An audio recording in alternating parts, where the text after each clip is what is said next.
derechos de libertad y sus garantías constitucionales. Muy buenas tardes, días o noches, según el momento en el que me estés viendo o me hagas el favor de escuchar. Hablaremos hoy de los derechos de libertad que se encuentran en la unidad 4 de nuestro tema. La libertad, Sancho, es uno de los dones que al hombre han dado los cielos. Con ello no se pueden comparar los tesoros que la tierra y el mar encubren. Por la libertad, así como por la honra, se puede y debe aventurarla. Don Miguel de Cervantes Saavedra, en su magnífica obra El Quijote en la mano. Para Santo Tomás de Aquino, la libertad es la capacidad humana dentro de la sociedad de elegir lo mejor. Lo más óptimo consiste en tener varias. Reflexionemos. La libertad implica el no encontrarse en cautiverio en ningún sentido. Consiste en la facultad de elegir fines y escoger los medios idóneos para lograr. Es un valor humano que corre al lado de la honra, y la dignidad implica siempre responsabilidad. Quien ejercita la libertad sin estos valores desvirtúa y se convierte en libertino. Históricamente no es del todo cierto que el hombre, por el simple hecho de serlo, por el simple hecho de ser humano, fuese libre. Falso es que la libertad constituyera un atributo inseparable de la naturaleza. La potestad libertaria se reservaba a una clase social que era superior y privilegiada, que tenía derechos sobre los no libres. En la época en la que se desarrolló la Revolución Francesa, se proclamó la libertad natural de las personas. En aquel entonces se le llamaba del hombre. Toda persona, todo hombre, como se decía entonces, por el hecho de ser humano, nace libre. Así, la libertad se hizo extensiva a todo sujeto, con independencia de su condición. La libertad puede ser vista desde dos aspectos: una libertad subjetiva o psicológica, o por llamarla de otra manera, una libertad positiva. Es subjetiva o psicológica porque consiste en la elección de fines, de objetivos determinados y los medios para poder lograr. Esta elección de medios y de fines pues no trasciende objetivamente. Y se considera una libertad positiva en el sentido de la no interferencia del Estado en la posibilidad de obrar de cada persona. En cambio, la libertad objetiva o social pues es la potestad que cada persona tiene de poner en práctica trascendentalmente tanto los fines que se ha forjado como los medios para lograrlos. Es una conducta externa que tiene como límites los que establezcan las leyes en aras de preservar la libertad de las demás personas y de procurar que se conserve el interés social o el interés también estatal, o un interés que sea legítimo, privado o ajeno, como lo acabamos de mencionar. Y es una libertad negativa en cuanto a que trasciende en el ámbito social y se basa en esta actividad de las personas. Su libertad es protegida porque exige del Estado y sus autoridades una conducta negativa, es decir, una conducta de no hacer, de no afectar, de no prohibir, de no vulnerar los derechos de cada persona. Las autoridades deben permanecer quietas, respetando todos esos derechos de libertad que son tan necesarios para el desarrollo de toda la personalidad de cada ser humano. Pero el ser humano también, en aras del ejercicio de su libertad natural, tiene que tomar en cuenta que en ejercicio de la misma no debe de dañar un interés ajeno individual. Tampoco en ejercicio de la misma debe de dañar un interés social. Y por último, no debe dejar de cumplir con sus deberes sociales, es decir, que no debe de impedir que se realicen conductas tendientes al mejoramiento de las conductas vitales de una sociedad. Los derechos de libertad, como derechos humanos, son reconocidos y garantizados por nuestro orden jurídico fundamental. Dentro de nuestra Constitución estudiaremos que todos estos derechos, y se encuentran en los artículos 3, la libertad de enseñanza; en el artículo 4, la libertad de procreación; el 5, la libertad de trabajo; el 6, la libertad de expresión del pensamiento, junto con el 7, que ahora ya se complementan, el artículo 8, que contiene la libertad o el derecho de petición; el 9, el derecho de libertad de reunión y de asociación; el 10, la libertad de posesión de armas; el 11, la libertad de tránsito; el 24 contiene la libertad de creencia y el 28 contiene la libertad de concurrencia para trabajar pudiendo crear competitividad. Empecemos por nuestro artículo 3 constitucional. Ya que la educación es un fenómeno de carácter universal, porque todo ser humano requiere de ella para poder funcionar en lo individual, en lo familiar y socialmente. La educación en un enfoque social, histórico y político se puede definir como el desarrollo potencial intelectual, físico, moral y espiritual de los miembros de un conjunto humano. Aunque diversos diccionarios limitan la actividad de la educación a los jóvenes, la verdad es que la educación se debe considerar una actividad permanente en todas las edades. Todo conjunto social tenta en algún sistema educativo para prolongar su existencia a través de los naturales e inevitables cambios generacionales. Aún más, mientras más sólido y eficiente es un modelo educativo, más exitosa será la sociedad a lo largo de su devenir histórico, pues sus miembros se van a encontrar mejor preparados para los retos de los nuevos tiempos. Por el contrario, una sociedad que descuida su labor educativa está condenada al fracaso histórico propio de un pueblo ignorante del potencial. Dada su trascendencia, la educación en México se ha considerado como un derecho fundamental, tal vez un derecho tan importante como el derecho a la vida y el derecho a la libertad.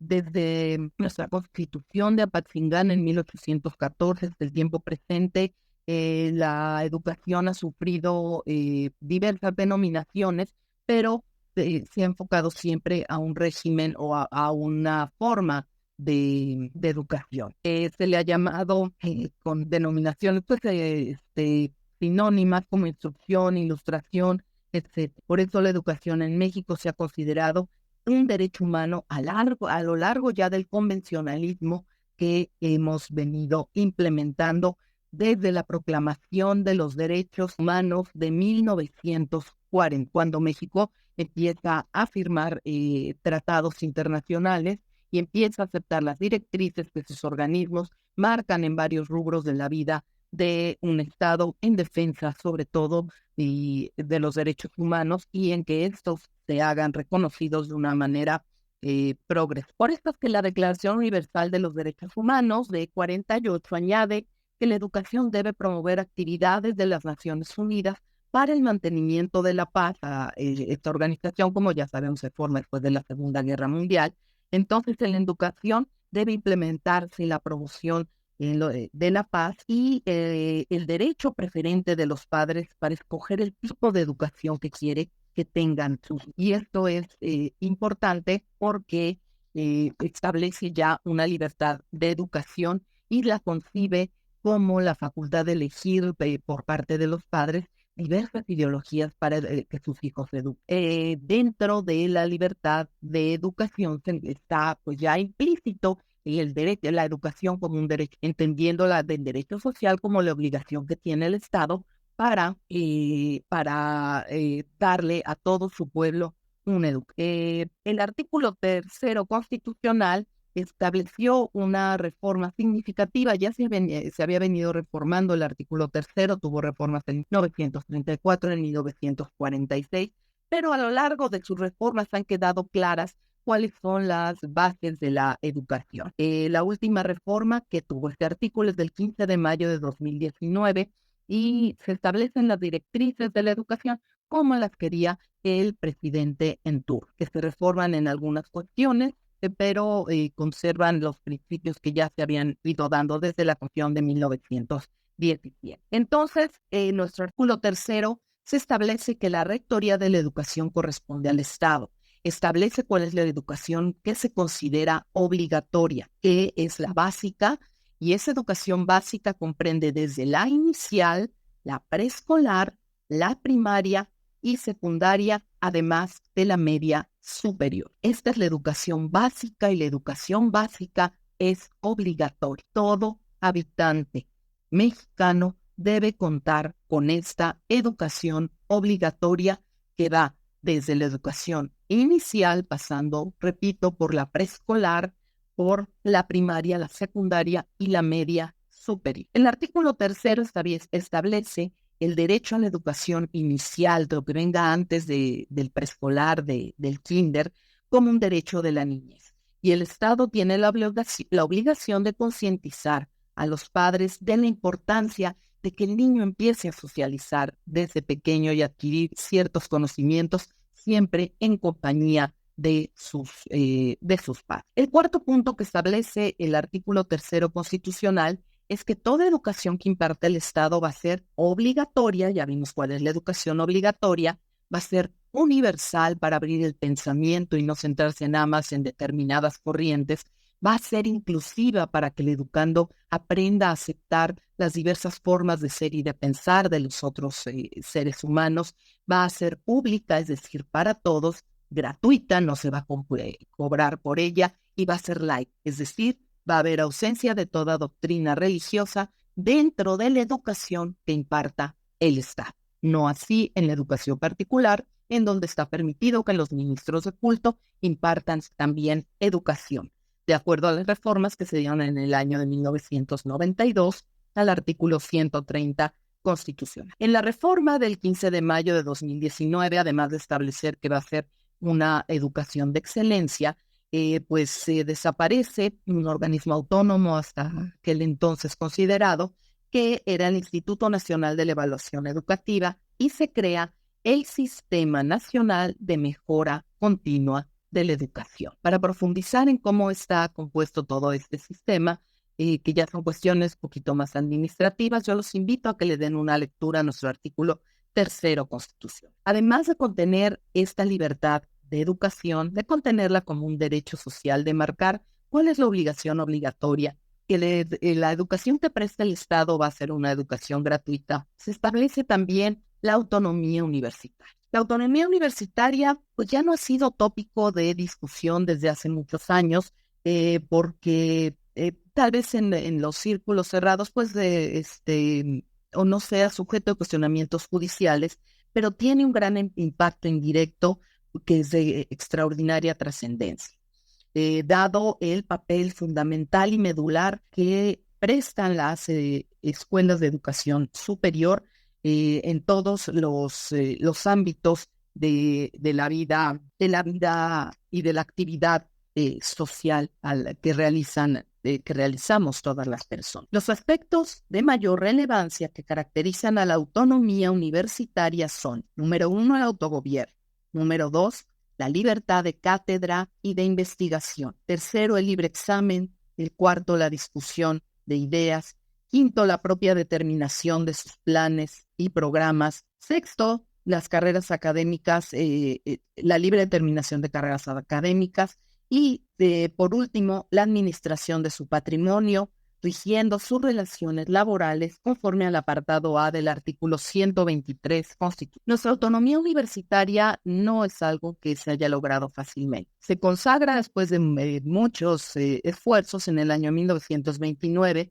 Sin embargo, esta autonomía no es plena, porque la universidad tenía gran injerencia del presidente de la República, del secretario de Educación y de otros sectores del gobierno dentro de el propio funcionamiento interno de la universidad. Se tenían que rendir cuentas al presidente de la República, al secretario de Educación. El presidente de la República podía proponer una terna para que se nombrara al rector que dirigiera a la universidad.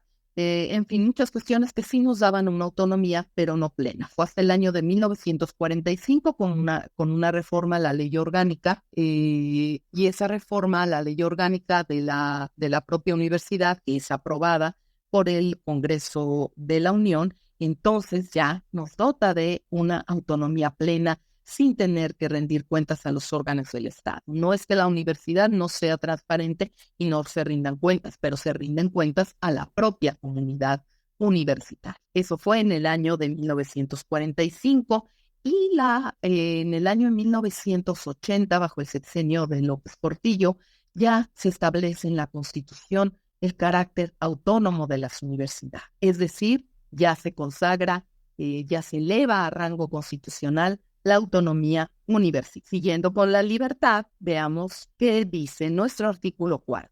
Ya mencionamos en la unidad pasada que el artículo 4 contiene derechos de igualdad, derechos de libertad y una serie de derechos sociales. Por lo que respecta al artículo 4 en su parte de libertad, debemos mencionar que lo que toca en cuanto a la libertad es la libertad de procreación. Y nos dice que toda persona tendrá derecho a decidir de una manera libre y responsable el número y el espaciamiento de sus hijos. Está utilizando la palabra persona, no la palabra pareja, por lo que lo está dejando en una decisión individual de cada ser humano. Esta libertad de procreación se encuentra involucrada, como todos los derechos humanos, con la propia dignidad humana y la igualdad. Esta libertad de procreación puede o no involucrar a una pareja, puesto que acabamos de decir que se deja esta libertad en la decisión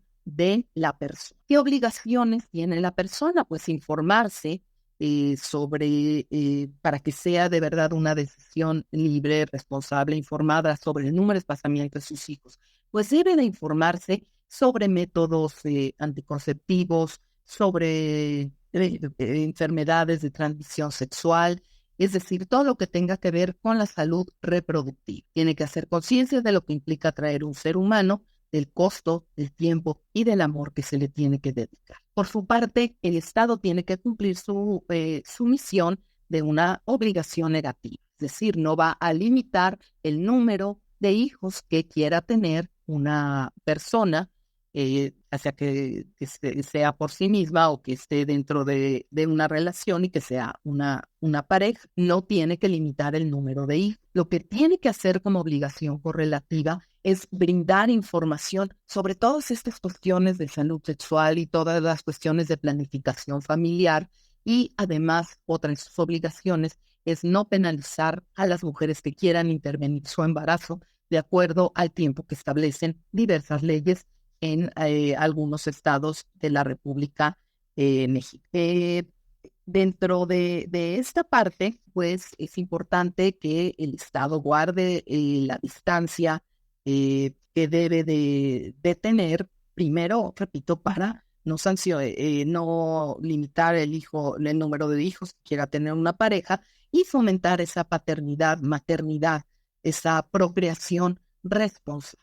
Y esa procreación responsable requiere de información, que sí es lo que tiene que brindarle él. En esto consiste la libertad de procreación y conlleva sobre todo una información para la obligación correlativa del Estado. Repito, es una obligación negativa de no intervenir en las decisiones de planificación familiar que tenga una persona, pero sí de brindarle toda la información que requiere. Nos vamos entonces a nuestro artículo 5 constitucional, que está dedicado íntegramente a la libertad de trabajo. Reconocida en este artículo significa la libertad de trabajo la posibilidad material de conseguir honradamente el sustento diario, que ningún tercero o institución puede negar. Este derecho, el derecho a trabajar, cuando las ideas se comparten, las sociedades evolucionan, las sociedades avanzan, marcando en la historia ciclos, etapas y aún eras. Los grandes cambios de la humanidad están siempre delineados por las ideas flexibles o rígidas, brillantes o semiciegas, pero siempre su existencia está supeditada a la posibilidad de ser expresadas, compartidas, buscadas, investigadas y analizadas. Una idea que no se permite ser externada está condenada a la no existencia. Es el caso de una semilla sin sembrar. Por eso, nuestro artículo sexto y séptimo constitucionales pues establecen la libertad de difusión de las ideas. Primero como una manifestación externa y después como una propagación difusa. Es un derecho ineludible en todos los estados de derecho y democracias representativas, pues sin la opinión pública no se legitiman los primeros ni se nutren las segundas. En correspondencia, el Estado se obliga a no interferir con ninguna inquisición judicial o administrativa a la manifestación de las ideas. También el Estado tiene prohibida o no debe establecer la censura, es decir, el sometimiento de la expresión o comunicación de los ciudadanos, a menos que exista el requisito de un permiso previo de la autoridad que restrinja su contenido y desarrollo. Tampoco puede el Estado imponer fianzas como medio de coerción económica autores o impresores ni coartar la libertad de prensa. La prensa que ahora, además de los periódicos, se transmite a través de todos estos medios electrónicos que nos aportan mucha información. Entonces, en aras de esta libertad de expresión que comprende la expresión oral del pensamiento a través de conferencias, de pláticas, de opiniones, también esta expresión oral está compuesta por las diversas manifestaciones de las ideas humanas, como pueden ser a través del cine, de la televisión, de internet, aún en la exposición de escultura, de pintura. Todo esto comprende la expresión de las ideas de cualquier persona. Entonces, el Estado no debe aplicar ninguna inquisición, es decir, ninguna sanción judicial o administrativa con objeto de manifestación de las ideas.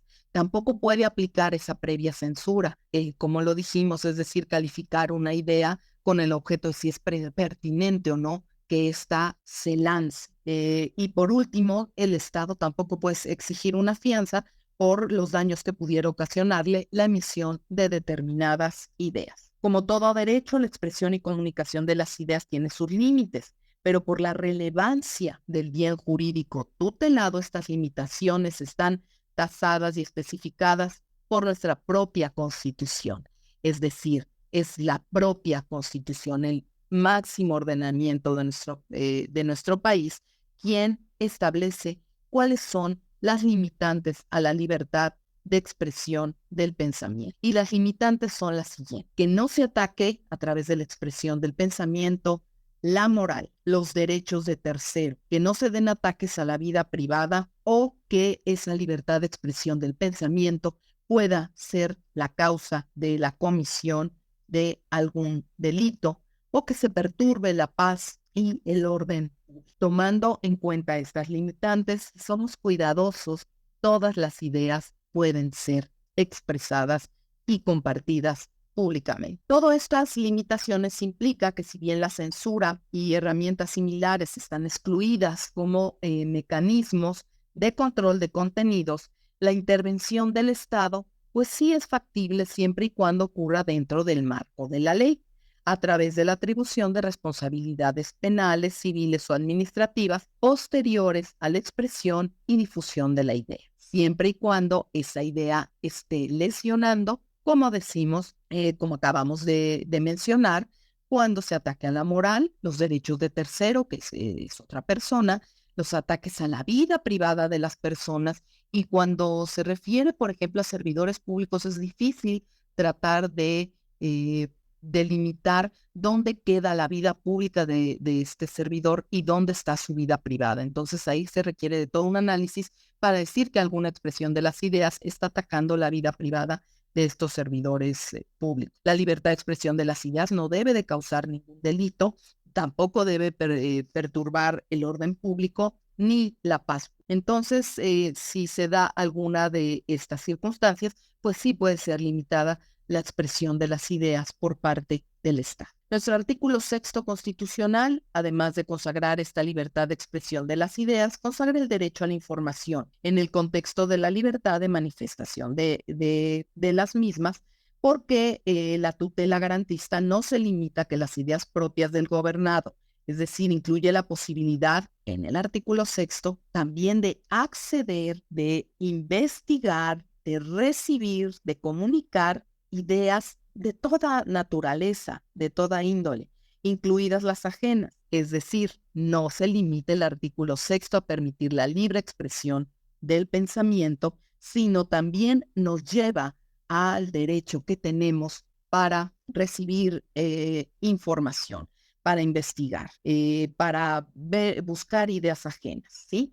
Sin restricciones de emisores, con lo cual la manifestación de las ideas va a adquirir una dimensión colectiva que requiere para su plena eficacia la vida social. El derecho a la información adquiere un matiz especial cuando la información es de naturaleza pública, es decir, cuando emane de una autoridad del Estado, de un órgano o instancia que reciba recursos públicos o realice actos de autoridad.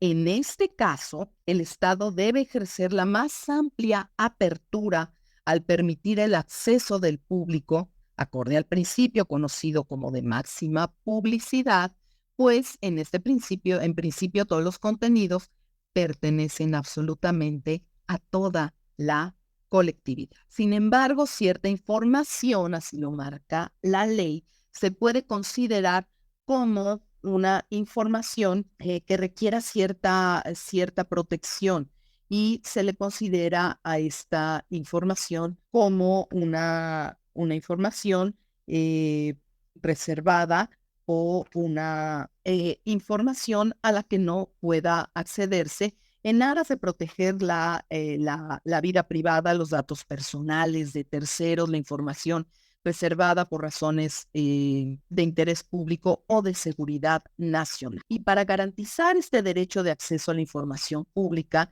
el artículo 6 prevé que el Estado cuente con un organismo que sea autónomo y especializado adecuadamente, que actualmente se designa como Instituto Nacional de Transparencia y Acceso a la Información y Protección de Datos Personales. Es el INAI, conforme a la Ley General de Transparencia y Acceso a la Información Pública del 4 de mayo de 2015, así como a la Ley General de Protección de Datos Personales en posesión de sujetos obligados de enero de 2017, cuya revisión general yo le recomiendo ampliamente a todos, a todas y a todos los alumnos para que se den cuenta de cómo nuestros datos y cómo el acceder a la información está bien protegida, salvo en los casos que la propia ley, en los cuales marca la información que se considera como reservada en aras de proteger la vida de alguna persona, de sus derechos privados, su identidad, etcétera, etcétera, por razones de interés público, seguridad nacional.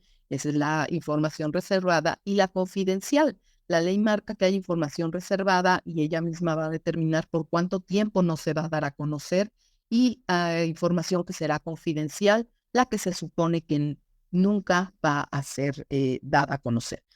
Cuando las ideas se comparten, las sociedades evolucionan, las sociedades avanzan, marcando en la historia ciclos, etapas y aún eras. Los grandes cambios de la humanidad están siempre delineados por las ideas flexibles o rígidas, brillantes o semiciegas, pero siempre su existencia está supeditada a la posibilidad de ser expresadas, compartidas, buscadas, investigadas y analizadas. Una idea que no se permite ser externada está condenada a la no existencia. Es el caso de una semilla sin sembrar. Por eso, nuestro artículo sexto y séptimo constitucionales, pues establecen la libertad de difusión de las ideas. Primero como una manifestación externa y después como una propagación difusa.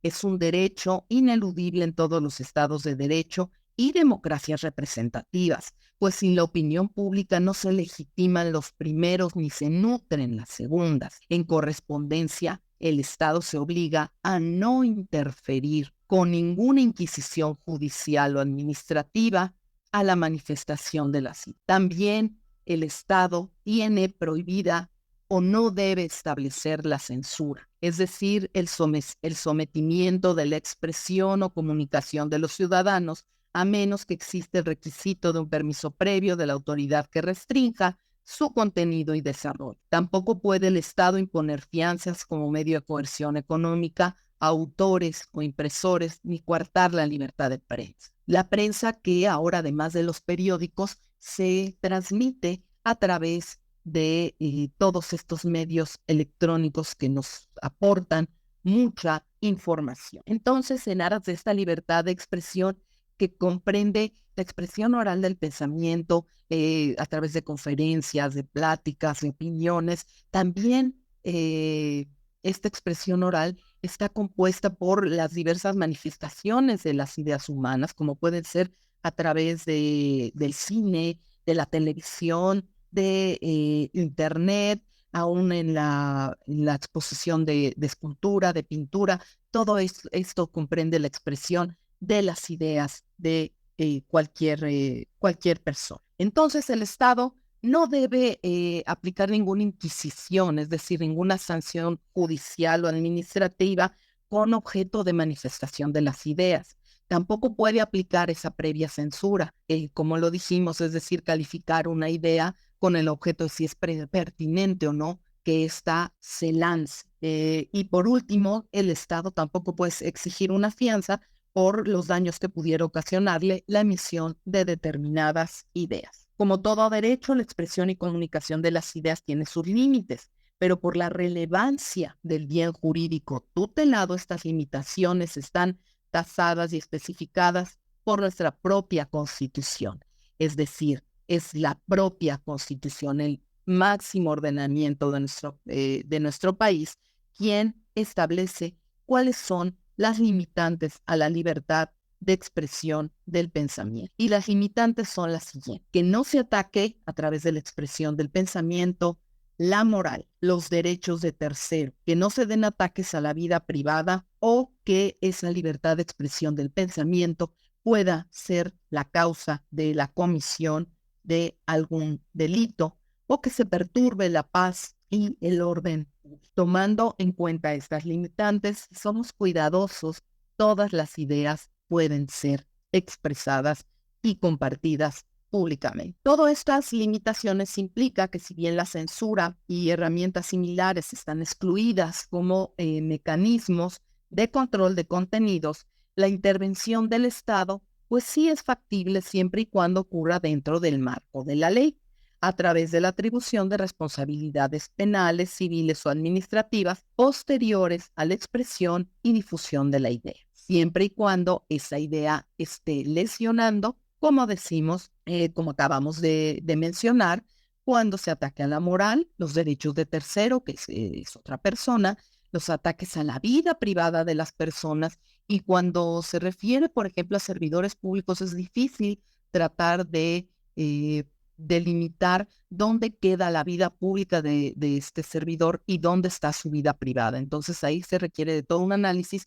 para decir que alguna expresión de las ideas está atacando la vida privada de estos servidores públicos. La libertad de expresión de las ideas no debe de causar ningún delito, tampoco debe perturbar el orden público ni la paz. Entonces, si se da alguna de estas circunstancias, pues sí puede ser limitada la expresión de las ideas por parte del Estado. Nuestro artículo 6º constitucional, además de consagrar esta libertad de expresión de las ideas, consagra el derecho a la información en el contexto de la libertad de manifestación de las mismas, porque la tutela garantista no se limita a que las ideas propias del gobernado, es decir, incluye la posibilidad en el artículo 6º también de acceder, de investigar, de recibir, de comunicar ideas de toda naturaleza, de toda índole, incluidas las ajenas. Es decir, no se limita el artículo 6º a permitir la libre expresión del pensamiento, sino también nos lleva al derecho que tenemos para recibir información, para investigar, para buscar ideas ajenas, ¿sí? Sin restricciones de emisores, con lo cual la manifestación de las ideas va a adquirir una dimensión colectiva que requiere para su plena eficacia la vida social. El derecho a la información adquiere un matiz especial cuando la información es de naturaleza pública, es decir, cuando emane de una autoridad del Estado, de un órgano o instancia que reciba recursos públicos o realice actos de autoridad. En este caso, el Estado debe ejercer la más amplia apertura al permitir el acceso del público, acorde al principio conocido como de máxima publicidad, pues en principio todos los contenidos pertenecen absolutamente a toda la colectividad. Sin embargo, cierta información, así lo marca la ley, se puede considerar como una información que requiera cierta protección, y se le considera a esta información como una información reservada o una información a la que no pueda accederse en aras de proteger la vida privada, los datos personales de terceros, la información reservada por razones de interés público o de seguridad nacional. Y para garantizar este derecho de acceso a la información pública, el artículo 6 prevé que el Estado cuente con un organismo que sea autónomo y especializado adecuadamente, que actualmente se designa como Instituto Nacional de Transparencia y Acceso a la Información y Protección de Datos Personales. Es el INAI, conforme a la Ley General de Transparencia y Acceso a la Información Pública del 4 de mayo de 2015, así como a la Ley General de Protección de Datos Personales en posesión de sujetos obligados de enero de 2017, cuya revisión general yo le recomiendo ampliamente a todos, a todas y a todos los alumnos para que se den cuenta de cómo nuestros datos y cómo el acceder a la información está bien protegida, salvo en los casos que la propia ley, en los cuales marca la información que se considera como reservada en aras de proteger la vida de alguna persona, de sus derechos privados, su identidad, etcétera, etcétera, por razones de interés público, seguridad nacional. Esa es la información reservada y la confidencial. La ley marca que hay información reservada y ella misma va a determinar por cuánto tiempo no se va a dar a conocer, y información que será confidencial, la que se supone que nunca va a ser dada a conocer. Pues es importante dar una revisadita a las leyes que acabo de mencionar para saber por cuánto tiempo y en qué caso se da la información reservada y la información confidencial. En materia de radiodifusión y telecomunicaciones, el artículo 6 las define y establece el órgano que es encargado de regular estas materias de radiodifusión y telecomunicaciones, que, como ya dijimos, es el Instituto Federal de Telecomunicaciones, el IFT, cuya composición y función se encuentra en nuestro artículo 28 constitucional. Por eso es importante la interpretación, como ya habíamos dicho, de los artículos de una manera sistemática o arma. Entonces, toda la información que tenga el Estado se considera una información pública, y para eso existe el INAI, que es el Instituto Nacional de Transparencia, Acceso a la Información y Protección de Datos Personales, y existe también el Instituto Federal de Telecomunicación para regular todo lo que se refiere, este último, el Instituto Federal de Telecomunicaciones, regular lo que se refiere a la radiodifusión y telecomunicación. Ante el INAI podemos solicitar toda la información que necesitemos saber. Nuestro artículo 6 establece también el famoso derecho de réplica. Este derecho de réplica consiste en la posibilidad reconocida a cualquier gobernado, y ya sabemos que los gobernados somos todos, incluso las personas morales del derecho público en algún momento pueden ser considerados como gobernados, y entonces es esta posibilidad que se reconoce a cualquier gobernado que se estime afectado en su honor, prestigio o dignidad por alguna información o noticia publicada por un medio de comunicación social, para que pueda demandar la reparación de su afectación infringida mediante la publicación de alguna aclaración en el mismo medio noticioso y en las condiciones similares a los que la publicación utilizó para dar la información.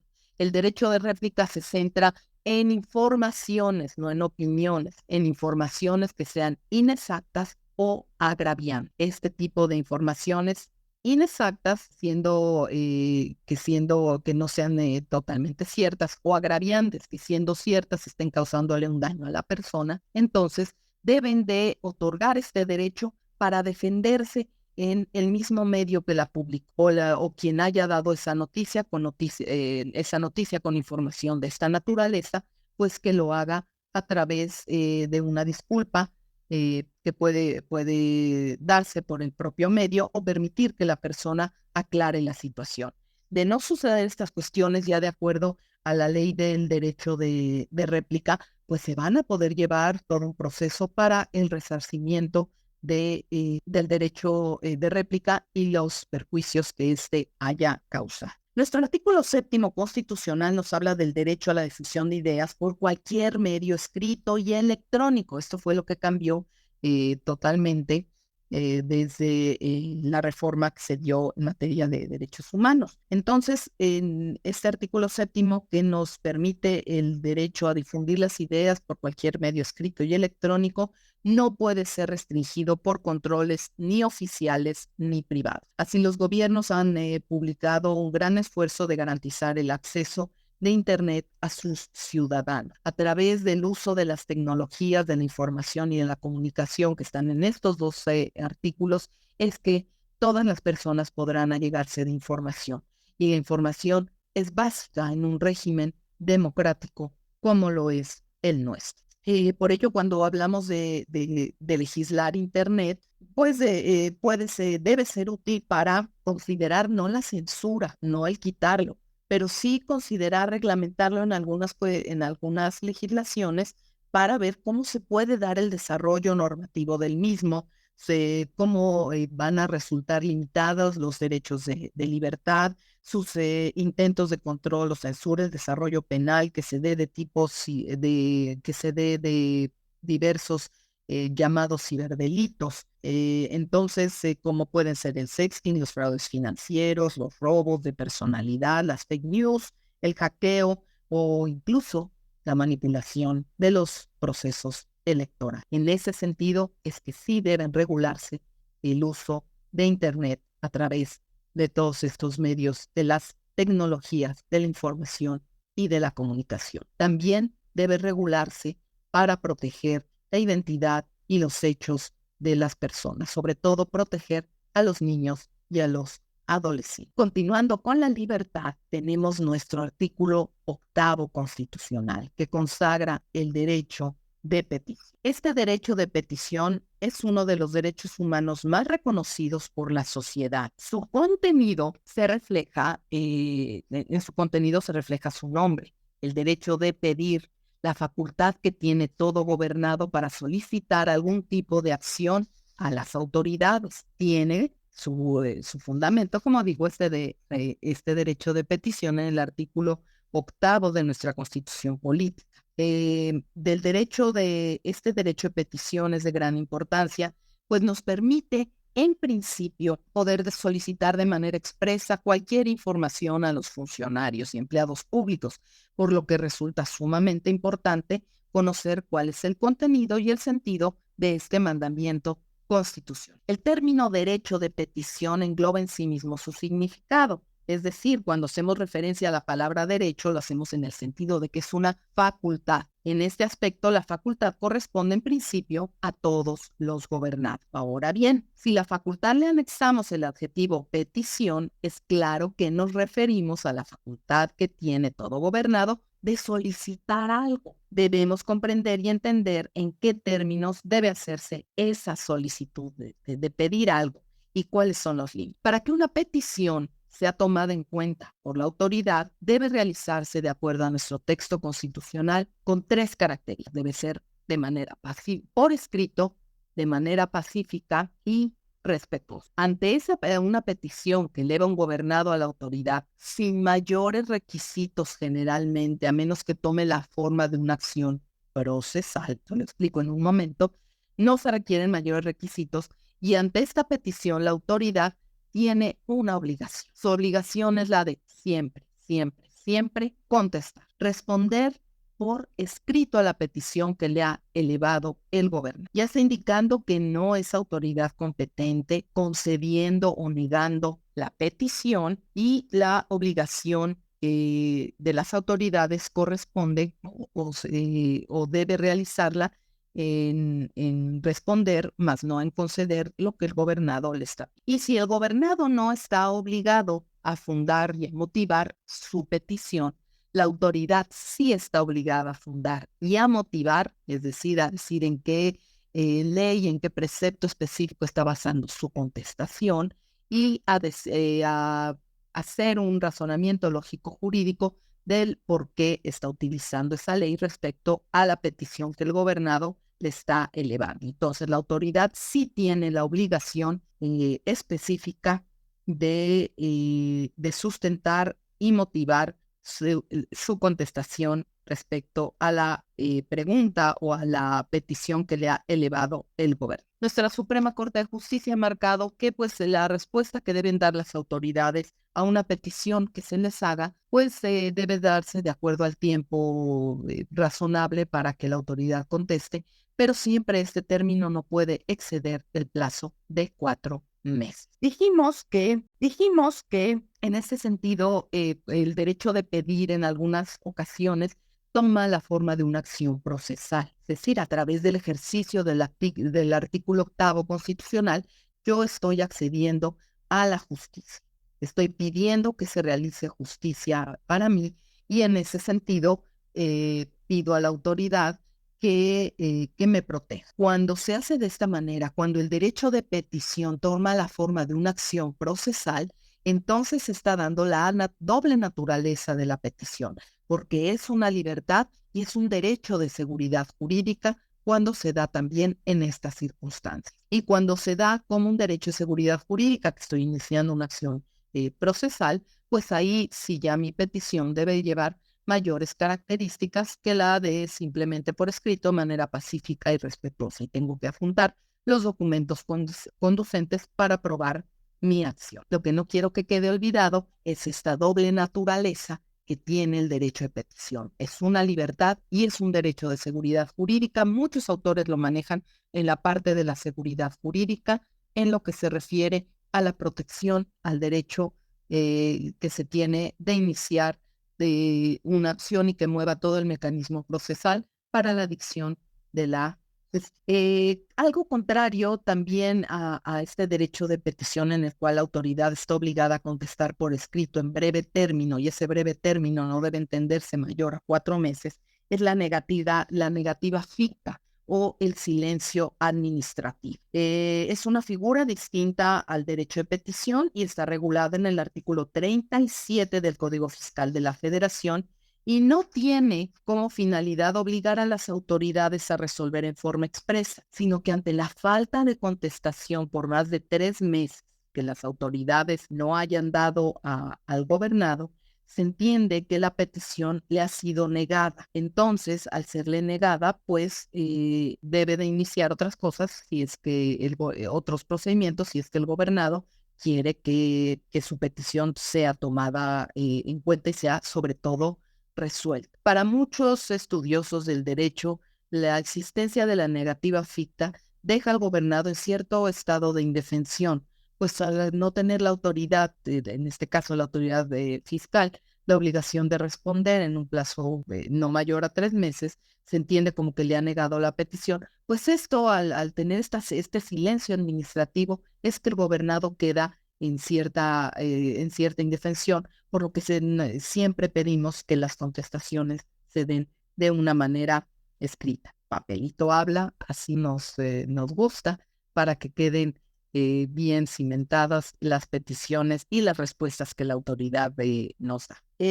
Por lo que se refiere al derecho de petición, pues no tiene mayor limitación que, como les digo, que el que sea el que la haga cualquier gobernado, y en gobernados también podemos considerar a los extranjeros, y la única limitación es cuando toma la forma de una acción, requiere de más requisitos que los que están establecidos en nuestra Constitución. Pasemos a nuestro artículo 9 constitucional. El artículo 9 constitucional consagra la libertad de reunión y la libertad de asociación. Una de las ideas más conocidas por el gran filósofo español Ortega y Gasset es la contenida en su famosa frase: yo soy yo y mis circunstancias. De entre las variadas interpretaciones que se pueden desprender de este sencillo y a la vez profundo enunciado, destaca aquella que apunta a la indisoluble relación entre el ser y su entorno, al extremo que no se puede concebir la existencia humana sin el universo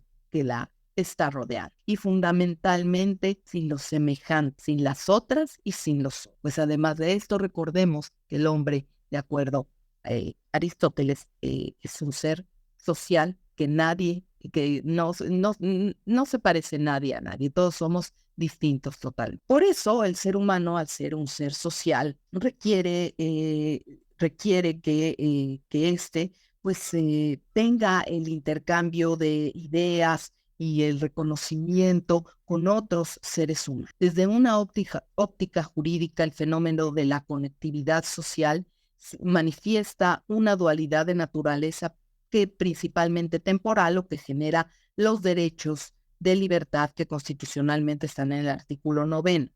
Es decir, se está consagrando la simple reunión de seres humanos y la libertad de asociación. Entonces, tenemos que establecer cuáles son las diferencias entre estas interacciones humanas y que están permitidas, consagradas, reconocidas, protegidas por el artículo 9 de la Constitución. El derecho de reunión y el derecho de asociación se encuentran los dos siendo un poco diferentes en el artículo 9.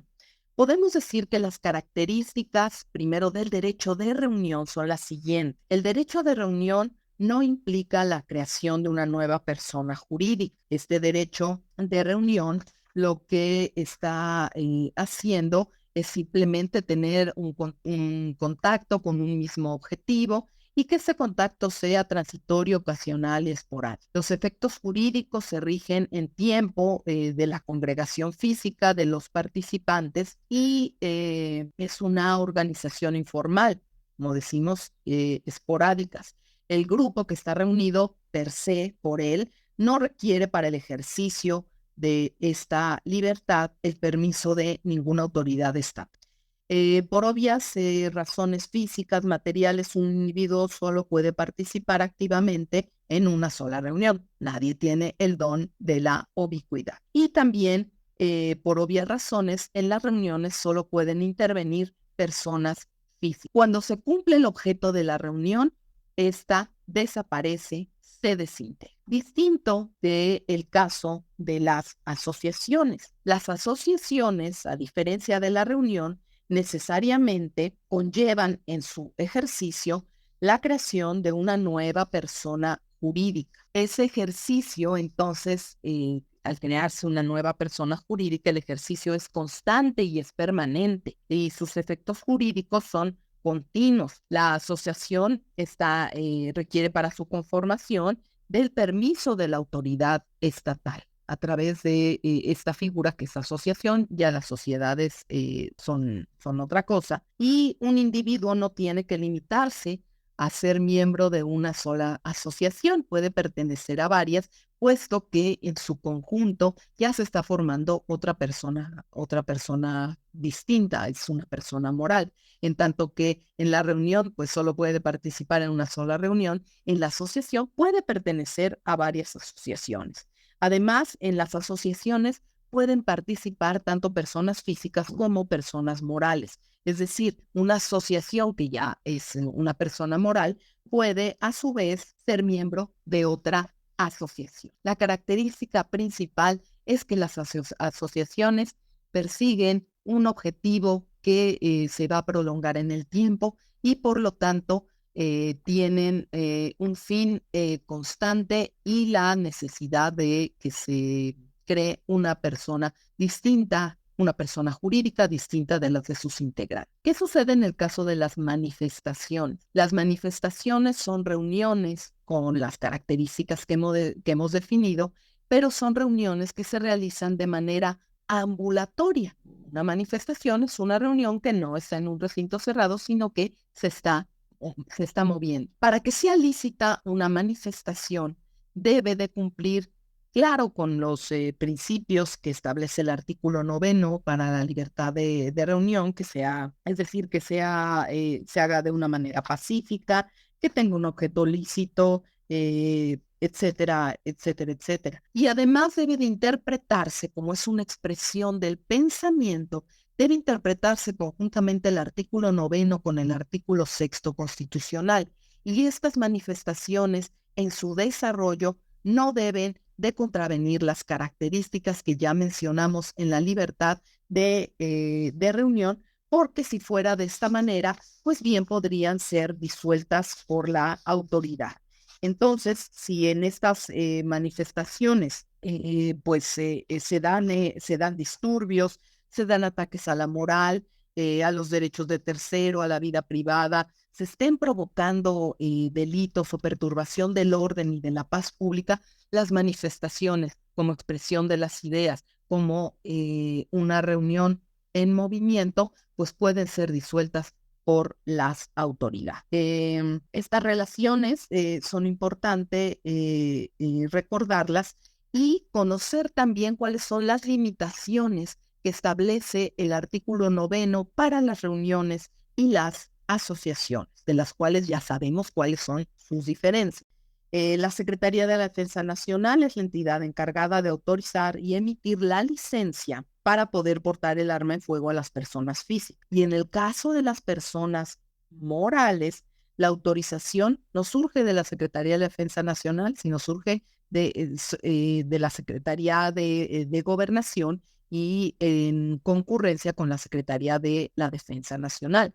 Pero en el caso de las personas morales, la Secretaría de Gobernación tiene que otorgar el visto bueno, tiene que haber analizado el caso de la aportación de armas para saber si se extiende la licencia correspondiente o no. Las licencias oficiales, tanto para las dependencias oficiales y organismos públicos federales, a cuyo cargo se encuentran las instalaciones energéticas del país, así como las autorizadas para las instituciones policiales, deben darse por la Secretaría de Gobernación. Es necesario mencionar que los oficiales podrán hacer uso de la licencia toda vez que permanezcan en el cargo. Y una vez que su cargo finalice, también la validez de la licencia va a concluir o a caducar. Sigamos entonces y tenemos nuestro artículo 11 constitucional. El artículo 11 constitucional consagra la libertad de tránsito. El derecho a la libertad de tránsito y residencia es una libertad fundamental para que todas las personas que conforman nuestra hermosa nación mexicana puedan ejercitar este derecho humano reconocido en la Constitución y el cual establece en su parte dogmática, en este artículo 11, y establece la facultad que tiene toda persona de entrar, salir, viajar por el territorio nacional y además mudar de residencia, sin necesidad de portar una carta de seguridad, un pasaporte, salvoconducto, ni ningún requisito semejante. Esto quiere decir que la autoridad no puede poner limitación alguna. En dicho artículo se incluyen estas 4 libertades específicas que acabo de mencionar, que son la de entrar en la República, salir de ella, la de viajar por su territorio y la libertad de mudar de residencia. Cabe aclarar que el ejercicio de este derecho está limitado por circunstancias que tienen el único propósito de salvaguardar los derechos de tercero, así como la paz social. Para ello, la ley establecerá las situaciones en que las autoridades judiciales o administrativas podrán limitar el derecho de tránsito en circunstancias como responsabilidad civil por la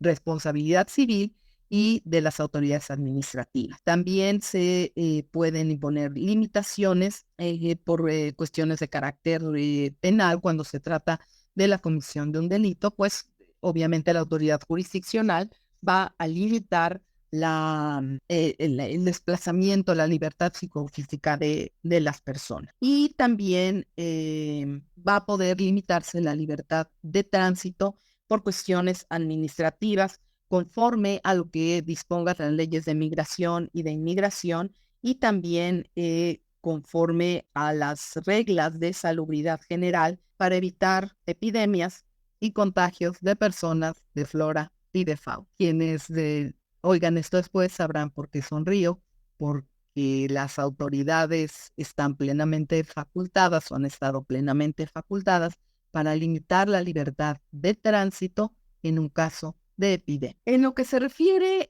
otra limitación a la libertad física de las personas, pues se refiere a los extranjeros. La expulsión que está marcada en el artículo 33 de nuestra Constitución y que nos dice que cualquier extranjero que se considere indeseable o, como le llama, pernicioso, podrá ser expulsado del territorio mexicano. Antes de la reforma de los derechos humanos se le expulsaba sin ningún tipo de garantía. Ahora, si alguien va a ser expulsado del territorio nacional, se le tiene que otorgar la garantía de audiencia. Es decir, que pueda oír y defenderse de la causa por la cual se le pretende expulsar de nuestro país. Entonces, dentro de las limitaciones a la libertad de tránsito tenemos las impuestas por la autoridad judicial por la comisión de algún delito. La autoridad administrativa también puede limitar la libertad de tránsito, pero por un periodo muy breve ante la comisión de infracciones. El periodo máximo es de 36 horas. También esas son en caso de autoridad primero judicial, segundo autoridad administrativa, que puede también limitar por infracciones, por ejemplo, el reglamento de tránsito, puede limitar la libertad de las personas hasta por 36 horas, nada más. La autoridad administrativa, entonces, también puede imponer restricciones a la libertad de moverse de acuerdo a lo que establezca la ley de inmigración y de migración y la ley general de población, y en materia muy importante que es de salubridad nacional, para evitar que se den epidemias o contagios de personas, flora y fauna. Y por último, la última característica, la última limitación, perdón, es respecto a la expulsión de extranjeros perniciosos, previa garantía de audiencia, como acabo de mencionar. Fuera de estos supuestos antes mencionados, una injustificada interrupción de la libertad de desplazamiento, es decir, sin ningún fundamento constitucional, puede considerarse como una violación a la libertad de tránsito.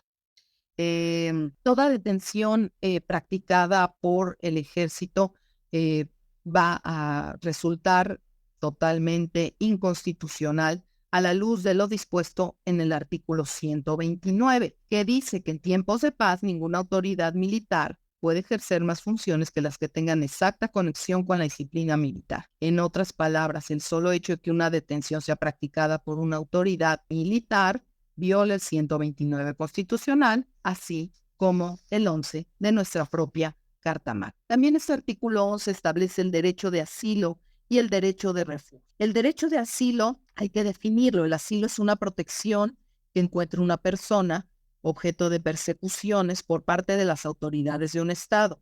En aquellas hipótesis en que dichas persecuciones por parte de las autoridades del Estado se enfrenten su persecución dentro de espacios competentes de la autoridad del otro Estado sin que éste tenga la obligación de facilitar su continuación entregando al refugiado a las autoridades del Estado que pretendan ejercer tal persecución. Es decir, el derecho de asilo lo encuentra una persona cuando siendo perseguida por su propio Estado es acogida y protegida por otro, quien le otorga el carácter de asilo. También se establece el refugio por causa de carácter humanitario. El refugio procede cuando se acreditan violaciones a los derechos sociales, como en el caso de que tales derechos fueran evidente y masivamente violados por un país, en perjuicio solamente del solicitante de refugio o de sus familiares. Es decir, el refugio por causas de carácter humanitario es cuando la persona se siente perseguida, tal vez no políticamente, pero sí socialmente. En su país pasan muchas cosas en el país, por eso solicita el refugio en otro país que se lo va a brindar. Por último, tenemos el artículo 24, bueno, casi por último, tenemos el artículo 24 constitucional que establece la libertad de culto y de creencia. La libertad es una potestad que tenemos todas las personas para desarrollarnos con dignidad en todos los ámbitos en que desarrollemos nuestra vida. La libertad religiosa y de culto se consagra en el artículo 24 de la Constitución Política de los Estados Unidos Mexicanos. Se refiere a la libre profesión de una creencia religiosa y a la práctica de ceremonias, devociones o actos de culto en los templos o en los domicilios particulares, y solo puede entenderse en el sentido que todo individuo es libre de practicar las ceremonias o actos de culto de su religión. Esta libertad religiosa se crea para que el individuo pueda ejercitar todos los actos de culto que considere inherentes hacia su, para la realización de su propio contacto con la divinidad. Y la libertad o el que toda persona tenga el derecho a una libertad de conciencia y de pensamientos éticos, se me ocurre poner aquí el que podría incluirse la objeción de conciencia, que como ejemplo pudieran presentar algunos médicos por negarse a la práctica de un aborto, por considerarla una cuestión que va en contra de sus convicciones éticas y de su libertad de pensar y de actuar conforme a él. Entonces, las limitaciones que establece el artículo 24 respecto a los actos de culto, únicamente están en la Ley de Asociaciones Religiosas y Culto Público, respecto de los cuales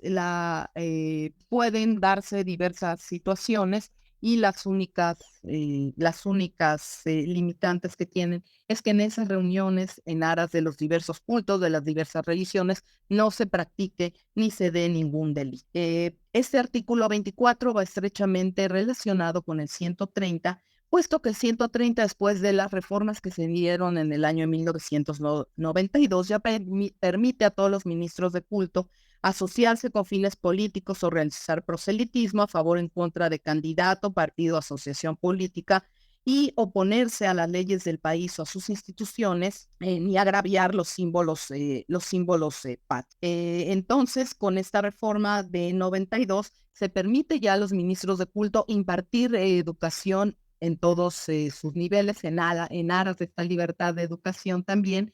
Se les permite poseer los inmuebles necesarios, ya sea para la educación o para el ejercicio de su culto, y pues precisamente como medidas de protección, se permiten todas las ceremonias que no constituyan un delito. El Congreso de la Unión está impedido para expedir leyes que establezcan o prohíban cualquier religión. La regulación del culto público solo puede establecerse por los poderes federales.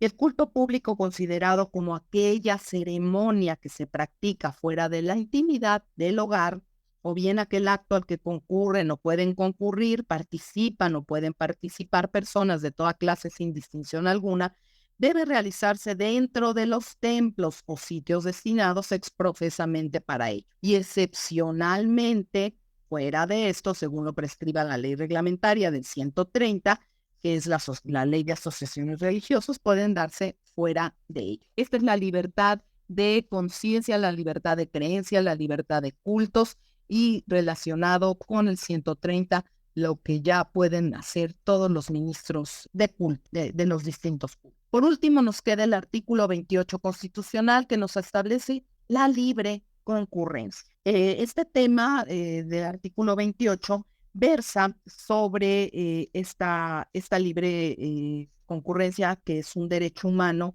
ya de segunda generación de los llamados derechos de libertad económica, es decir, la libertad en el campo de la economía, que permite a los diversos actores mercantiles confluir en el mercado de la oferta y la demanda con la debida regulación legal, pero sin cortapisas absolutas por parte del Estado. Así pues, en esta garantía constitucional convergen de manera más notoria que en ninguna otra los campos de la economía y del derecho. De entre la amplia diversidad de significados que el diccionario de la lengua española le atribuye al término economía, rescatamos por su trascendencia para esta unidad el que la considera como el conjunto, es decir, a la economía como el conjunto de bienes y actividades que integran la riqueza de una colectividad. Esta definición conviene ser matizada a su vez con la justa apreciación de la palabra riqueza, pues generalmente se puede entender como abundancia, prosperidad o opulencia. En esta ocasión, sin embargo, debemos dar un sentido relativo a este concepto y simplemente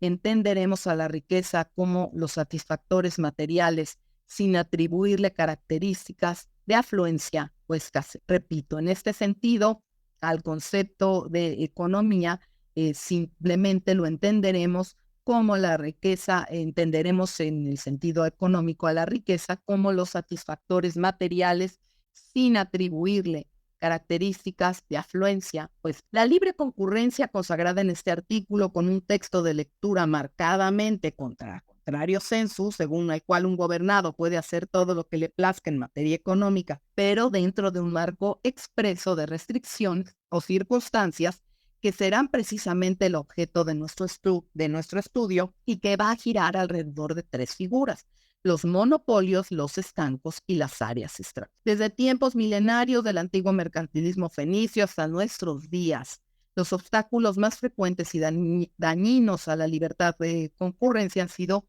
los monopolios y los estancos. La libre concurrencia, que es lo que se está defendiendo como parte importante, interpretado a contrario sensu del artículo 28, la libre concurrencia o competencia económica en condiciones de libertad es un derecho humano fundamental que beneficia no solo a los propios competidores, sino también a los consumidores, que no nos vemos sujetos a abusos indebidos, aprovechamientos de necesidades satisfactores.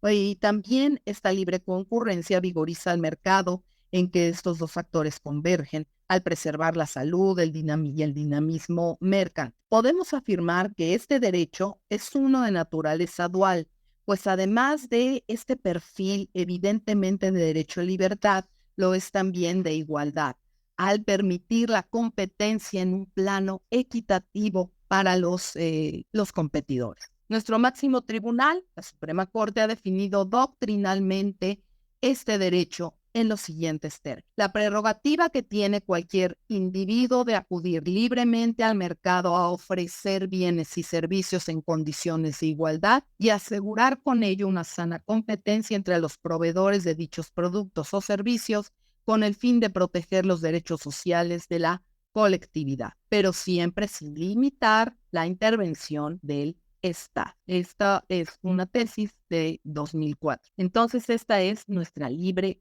Están prohibidos los monopolios. Desde su mismo significado se evidencia que la libre concurrencia proscribe en términos claros las prácticas monopólicas y la nefasta concentración o el acaparamiento de bienes de consumo necesarios, pues dichas estrategias comerciales redundan en alza de precios o escasez artificial y en consecuencia merma el poder adquisitivo y bienestar material de la sociedad en general. La Suprema Corte de Justicia de la Nación resalta ese aspecto negativo y adverso de las prácticas monopólicas al establecer que un elemento consecuencial básico en la calificación del monopolio es el perjuicio a la sociedad o a una clase social. Cabe mencionar que nuestro Estado es un rector de desarrollo económico al crear organismos facultados para regular la práctica de comercio, como la antes mencionada Comisión Federal de Competencia Económica, con el objeto de proteger los derechos y estabilidad de los agentes económicos, así como los intereses y derechos de los consumidores, a quienes se les debe respetar la libertad de consumo y, por supuesto, la protección de su economía. Y esto en consecuencia de la práctica desleal en la que pueden incurrir las empresas a través de la figura del monopolio y su penetración en el mercado, que tiene como, o que su dueño es el que obtiene nada más un beneficio exclusivo. Esto no debe darse, debe haber una libre competencia, una libre concurrencia en beneficio de todos los consumidores. Y desde hace mucho también están prohibidos los estancos, que son esos monopolios dados a favor del Estado, y prevalecen las áreas estratégicas en las cuales nuestro Estado sí mantiene una dirección. Y las áreas estratégicas pues se dan en la parte del petróleo, de la energía, de las energías también radioactivas, y todo eso está en el artículo 20, en nuestro artículo 28 constitucional, y considera ciertos sectores como áreas estratégicas, sin que esto signifique que se trate de monopolios estatales, puesto que su propósito no reside en el afán de lucro financiero, sino en la relevancia que dichas áreas tienen para ser impulsoras y enriquecedoras del sistema económico nacional.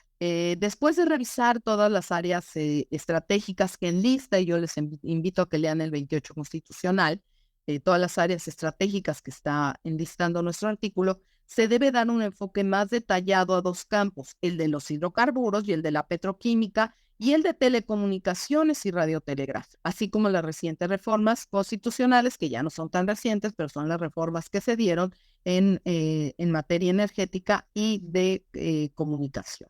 En conclusión, podemos decir que el Estado tiene la obligación de activar la economía a través de programas, iniciativas, de dictar leyes que prohíban toda actividad económica perjudicial que impida la libre concurrencia o competencia entre sí. Además, debemos recordar que la libre concurrencia es el derecho que tienen los gobernados de realizar actividades económicas de su preferencia, siempre y cuando respeten el marco de la legalidad en cuanto a las condiciones de producción y comercialización de los bienes y servicios que pretenden ofrecer al público, cumpliendo así las obligaciones que les atañen y que están consagradas en nuestra Constitución Federal. Grosso modo, este es el contenido del derecho humano de libertad, sus garantías constitucionales. Yo les agradezco mucho el que me hayan visto y escuchado. Muchas gracias.